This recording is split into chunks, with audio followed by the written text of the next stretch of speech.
La Secretaría de Educación del Distrito presenta Escuela en Casa. Esta serie de podcast presenta reflexiones pedagógicas desarrolladas en un contexto de educación en emergencias, a través de las estrategias de los círculos de aprendizaje y la aldea.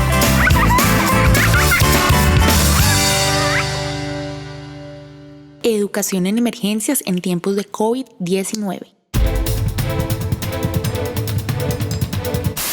El gobierno colombiano tomó hoy nuevas medidas para contener el contagio del coronavirus. El presidente Duque anunció el cierre de los colegios y cambió a clases virtuales.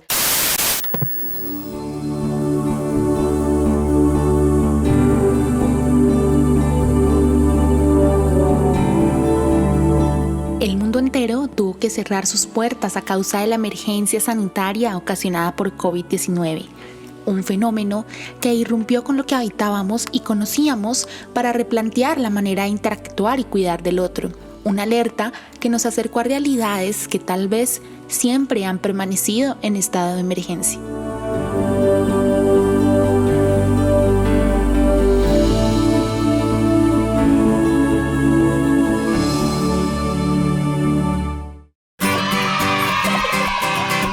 Escuela en Casa. Ideas para docentes durante la pandemia.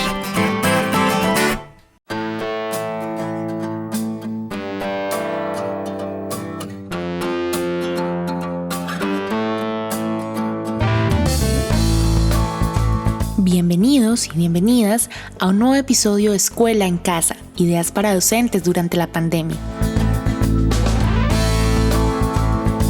Hoy hablaremos sobre el enfoque de educación en emergencias en tiempos de COVID-19, los retos y planteamientos que han surgido alrededor de entender la virtualidad inmersa en la educación y también un poco de cómo estos factores posibilitaron el acceso y la permanencia de los niños y niñas, por supuesto, evaluando siempre el contexto. Para hablar con mayor profundidad del tema, nos acompañan 3 invitados, expertos en educación, que además han acompañado a la implementación de los modelos flexibles de educación, tanto en Bogotá como a nivel nacional. Le damos la bienvenida a Álvaro Sánchez, el coordinador del área de educación de la Corporación Opción Legal. También nos acompaña Álvaro Fernández, quien fue el coordinador del modelo de educación flexible Círculos de Aprendizaje en Bogotá, y a Catalina Cortés, quien coordinó la estrategia pedagógica La Aldea, también implementada en Bogotá durante el año 2020. Cada uno de nuestros invitados nos compartirá desde su saber y experiencia un poco más sobre este tema de educación en emergencias. Quisiera empezar dándole la palabra a Álvaro Sánchez para abrir un poco la conversación, entendiendo desde un marco más global en qué consiste este enfoque de educación en emergencias y por qué implementarlo durante esta pandemia por COVID-19. Gracias, María Camila. Educación en emergencias, como tú lo dices, es un enfoque y está planteado como humanitario en el marco de las emergencias causadas por desastres naturales o por desastres causados por el hombre, ¿sí? Este enfoque busca, ante todo, proteger el derecho a la educación que tienen los niños sobre la consideración de que la educación salva vidas. En este contexto, la educación se convierte en un aspecto protector de la infancia y la adolescencia, y por este mismo motivo el currículo que se implementa en el marco de la educación en emergencias es diferente, tiene mayor flexibilidad, asimismo los tiempos, los horarios, incluso las personas que se encargan de prestar el servicio educativo o la garantía del derecho a la educación durante la emergencia. Es evidente que la pandemia generada por el COVID-19 trajo enormes retos a todos los sectores sociales y uno de ellos, evidentemente, fue la educación. Digamos que en línea de esa garantía del derecho, es importante un enfoque de educación en emergencias para velar por la continuidad en los procesos educativos de los niños y las niñas. Y bueno, esto también incluye adaptarse pedagógicamente, tener este enfoque, digamos, que se piense en procesos pedagógicos desde una situación de crisis, que es por la que actualmente estamos atravesando mundialmente, y que esta contemple la adaptación, la flexibilización de los contenidos, como ya mencioné también, la permanencia escolar, la igualdad en el acceso y sobre todo la protección y el bienestar. Digamos que un poco retomando las palabras de Álvaro, sabemos que la escuela no solo está pensada para que los niños y las niñas reciban todo tipo de contenidos, sino que además la escuela se convierte en un espacio de socialización y de desarrollo en todos los aspectos de la vida, además de generar escenarios de protección. Bueno, pues creo que ya la mayoría de lo que se puede decir al respecto lo comentaron Álvaro y Catalina. Sin embargo, es importante también destacar que la escuela como un espacio de protección, que ya lo es, digamos que de cierta manera la escuela busca garantizar varios derechos fundamentales de los niños y las niñas más allá de la educación, como un espacio de encuentro del Estado con las familias a través de el bono alimentario, etcétera. Pero durante la pandemia presentada por COVID-19, lo que se ha buscado es fortalecer el acceso y la permanencia de los niños y las niñas para poder mantener los canales de comunicación directo, tanto con estos y estas como con sus familias. También se buscaba mantener una información permanente sobre el objeto generador de la crisis, o sea, sobre el virus, sobre el cuidado, sobre el autocuidado, el cuidado de los otros, y también comentarles a las familias, informarles sobre las diferentes situaciones que se podían presentar durante el momento del aislamiento en casa. Se entiende que las emergencias tienen un tiempo de duración, ¿sí? La emergencia inicia con un proceso de crisis, donde todo el mundo está perplejo por la emergencia, ¿sí? Luego hay un proceso de atención a la emergencia, donde después de que vemos que sucede la emergencia, hay que atenderla, ¿sí? Y posteriormente hay una fase de recuperación, ¿sí? Entonces, en este proceso, la escuela es clave como un elemento de protección a la infancia, en cuanto que en el momento en que sucede la emergencia, ¿sí? La escuela es un punto de encuentro de las comunidades y un derecho que se puede restablecer inmediatamente.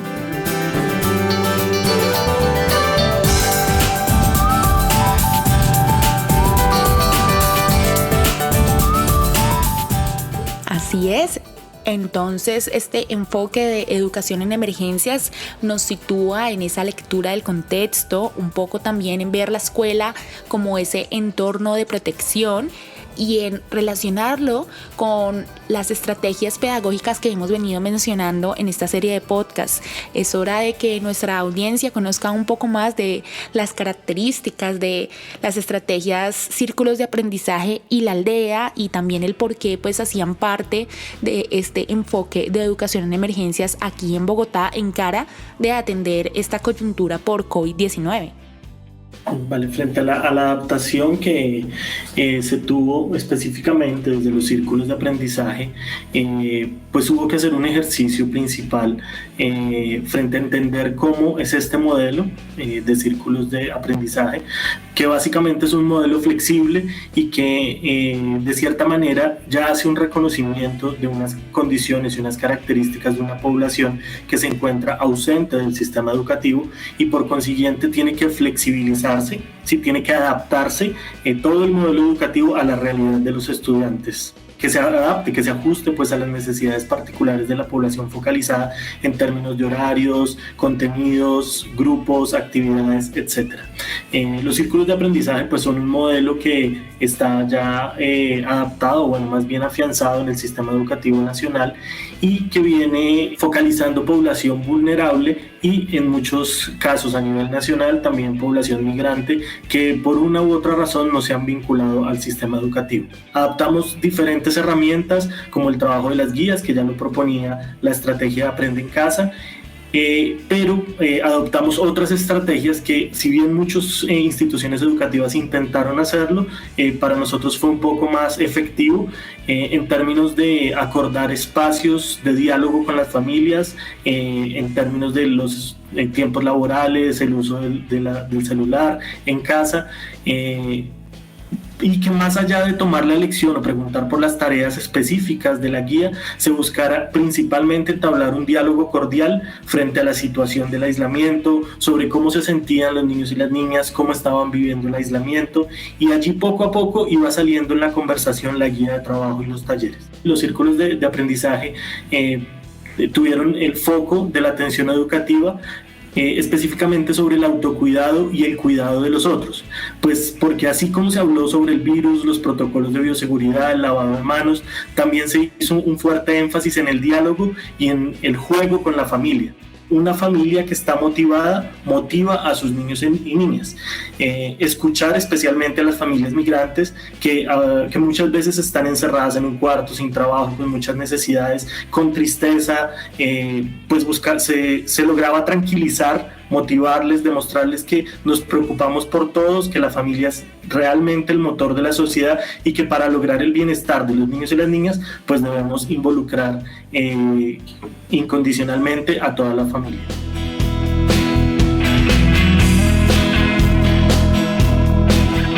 Bueno, en el caso de la aldea, digamos que pues no fue un modelo que necesariamente se adaptara o que se transformara teniendo en cuenta que se gestó durante la pandemia y que estuvo enfocado en ella. Digamos que todo se hizo a través de la cartilla de la aldea creada por la agencia Clicarte, y pues su temática central justamente era el COVID-19 y cómo a través de esta temática se podrían abordar áreas básicas del conocimiento. Digamos que la aldea tuvo que enfrentarse no a una adaptación, sino a ya particularidades propias de la población en términos de tener que implementarse en contrajornada, por ejemplo, lo que significó un poco ajustarnos y adaptarnos a los tiempos de los niños y las niñas, pues para así acompañar sus procesos pedagógicos y fortalecer pues, los que ya tenían desde la escuela formal. Particularmente en el sector de la salud, digamos, que es la población central de la aldea, se evidenció la necesidad pues, de vincular a estos niños y niñas teniendo en cuenta que no contaban con un cuidador o cuidadora permanente. Y esto pues por los extenuantes horarios laborales a los que sus acudientes estaban sometidos. Digamos que por eso mismo también nuestro enfoque estuvo destinado a fortalecer lo psicosocial y cómo a través de lo psicosocial se generaba un apoyo escolar. Estábamos hablando del uso del tiempo libre y a través de todos estos elementos se promovía la permanencia escolar.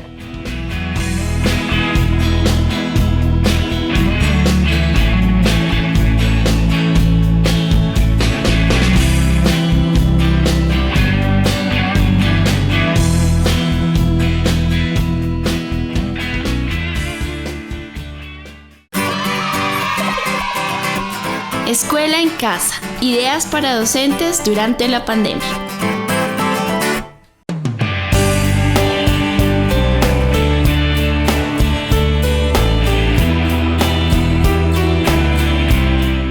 Gracias a la experiencia de nuestros invitados en la implementación de los círculos de aprendizaje y la aldea, hemos podido abarcar un escenario completo, un panorama global desde el enfoque de educación en emergencias. Sin embargo, aquí se plantea un reto importante, el de la virtualidad.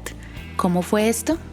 Bueno, hablar de un proceso de virtualidad en Colombia puede ser excluyente porque las condiciones económicas de mucha parte de la población no les permite pues tener acceso a un plan de datos o a un smartphone que permita pues tener una conectividad permanente. Estas eran las condiciones de muchas de las familias con las que trabajamos en los círculos de aprendizaje. Sin embargo, pues contamos con el apoyo de varios socios del convenio, quienes pudieron brindar algunas ayudas a las familias que definitivamente estaban incomunicadas.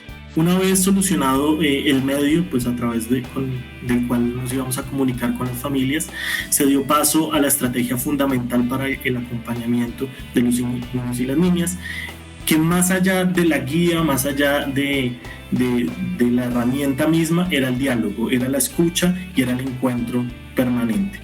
Ese diálogo mantuvo el ánimo de los niños y las niñas, de sus familias y de los tutores siempre en alto, siempre preocupados por el bienestar del otro y de las otras, y siempre fue importante buscar momentos de conversación que incluso tenían horarios fijos.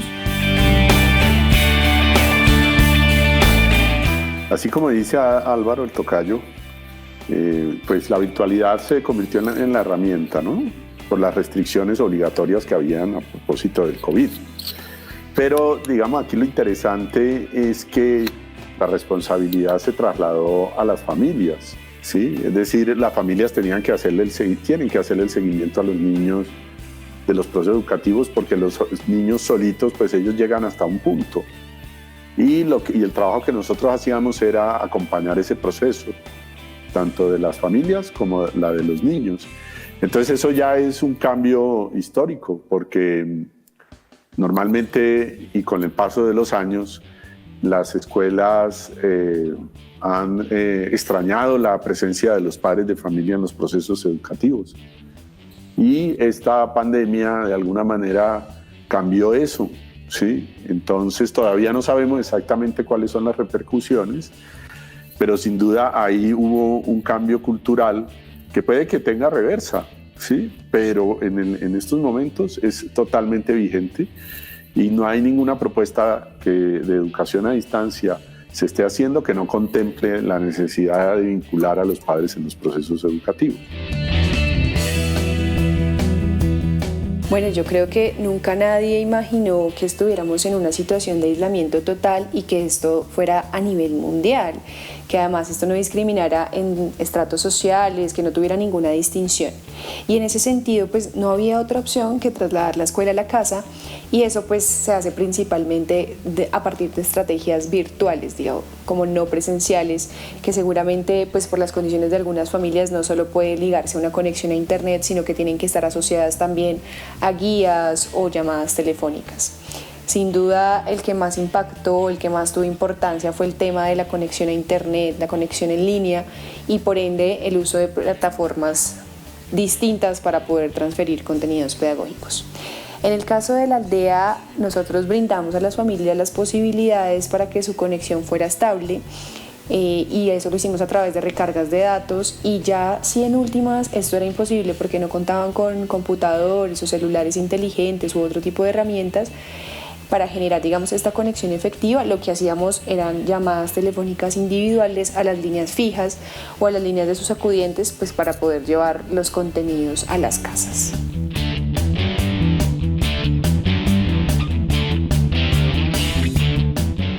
En definitiva, contar con las herramientas, la accesibilidad a una conexión estable de internet han sido elementos pues fundamentales, aunque el reto real también ha consistido precisamente en esa creatividad de todo un equipo que está en esa planeación, una creatividad constante para afrontar esa educación a través de la pantalla.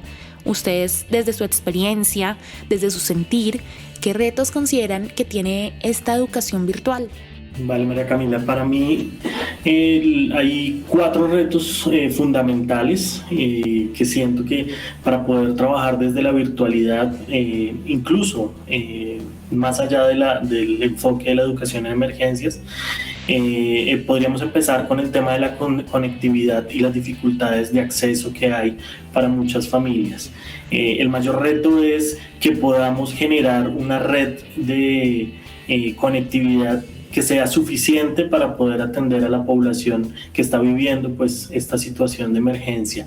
No solo se trata del acceso a un smartphone o a la red de internet, sino tener algún dispositivo, algún elemento que le permita conectarse con ese tutor, esa tutora que está dinamizando los procesos. Como segundo aspecto, creo que el apoyo de la familia viene siendo fundamental, porque los niños y las niñas, como decía Álvaro hace un rato, no pueden solos en algunos momentos, ¿sí? Necesitan el apoyo, necesitan que les ayuden a comprender algo de lo que se está tocando, el tema que se esté trabajando en las guías, y por eso la familia siempre es clave en estos procesos. Proponer para los maestros y maestras unas actividades que sean de interés de los estudiantes y que los motiven a participar. Y por último, escuchar a todos y cada uno de los niños y niñas. Sabemos que en el aula es un poco complicado tener la voz de todos los niños y niñas, pero en estos momentos es fundamental. Un momento de aislamiento por la pandemia en el 2020 generó una crisis emocional a muchos niños y niñas, y era importantísimo que los tutores y tutoras mantuvieran siempre una comunicación para darles el ánimo. Bueno, yo diría dos cosas. Una, yo me voy a poner en el rol del profesor, ¿no? Y de la institución educativa. Entonces, desde esa perspectiva y con las dificultades que hemos ya planteado en las anteriores preguntas, existe un reto muy fuerte que es cómo se va a afrontar, ¿sí? Porque acuérdense pues, que decíamos que la educación en emergencias de alguna manera lo que busca es lograr una normalidad mediana en los momentos de la crisis y todavía no hemos pasado el estado de crisis, ¿sí? Nos falta la etapa de la recuperación y quizás la virtualidad y la presencialidad en la alternancia, esa combinatoria de virtualidad-presencialidad, pues es todo un reto para las instituciones educativas y los docentes. Entonces, ¿cómo se debería afrontar esto, no? ¿Cómo se pudiera hacer una buena combinación? Y el otro reto que me parece a mí sustancial es cómo responder a esta pregunta, ¿no? Desde la perspectiva institucional y de los profesores, ¿no? En ese contexto tan distinto a cómo se venía trabajando, ¿qué es lo que deben aprender los niños? ¿Sí? Esa pregunta pudiera encerrar un gran análisis sobre los contenidos en las escuelas y pudiera generar una nueva forma de ver la educación. Complementando lo que ambos dijeron y en lo que han mencionado, coincido con Álvaro Fernández en el punto de que evidentemente uno de los retos de esta crisis tiene que ver con fortalecer la conexión de los niños y las niñas, la conexión virtual. ¿Por qué? Porque es el único medio que tenemos para poder establecer un contacto directo y poder transferir los contenidos. También creo que otro de los retos que evidenciamos en la implementación de la aldea tuvo que ver con fomentar en los niños la escucha, no solo hacia el maestro o maestra, sino la escucha hacia todas las personas que están participando de los escenarios pedagógicos. Con el tema de las familias, que se ha mencionado varias veces en este espacio, el poder involucrarlas es importante, pero creo que además de eso resulta fundamental promover en los niños la autonomía. Digamos que al no tener el docente 100% o a la docente 100% al lado acompañándolos o acompañándolas, o incluso a sus familias mismas, se hace necesario promover en ellos la autonomía. Algo que quizás no se ha mencionado, que creo que es un reto, es poder vincular el cuerpo a los procesos pedagógicos no presenciales. Si bien estamos detrás de una pantalla que puede ser fría, que puede ser distante, el cuerpo en este escenario tiene un papel importante para generar esa proximidad, cercanía y empatía.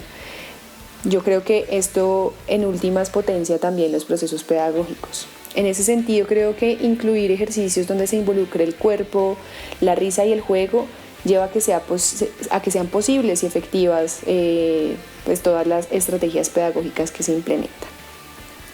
Creo que hay grandes aprendizajes a pesar de los muchos retos. Siento que se avanzó en poder establecer diferentes maneras de aprendizaje, el uso de otras estrategias, de involucrar cosas que nunca se habían involucrado, como el tema de la cotidianidad, como las familias. Y creo que eso no lo podemos desaprender. No creo que pueda ser todo igual que antes, y también creo que eso no es necesariamente negativo, sino que por el contrario puede potenciar muchísimo los procesos pedagógicos.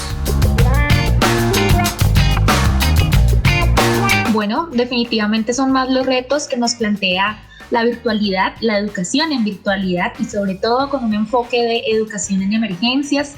Este tema da mucha tela para cortar, para seguir conversando alrededor de esto. Quiero hoy agradecer la participación de nuestros invitados, de Álvaro Sánchez, de Álvaro Fernández y de Catalina Cortés, por compartirnos su experiencia, sus sentires, sus reflexiones respecto a este tema.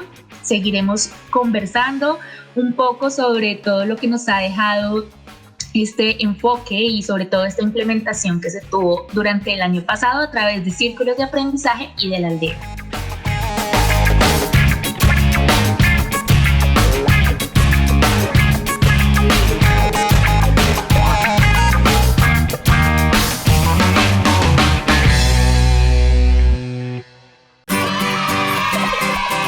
Escuela en casa.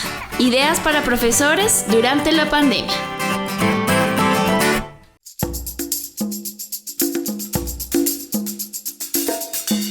Estas experiencias se desarrollaron en el marco del convenio 1888 de 2019 entre la Secretaría de Educación del Distrito, UNICEF y la Corporación Opción Legal, y el convenio bilateral 043 de 2020 bajo la modalidad de educación en emergencias en el marco de la pandemia generada por COVID-19.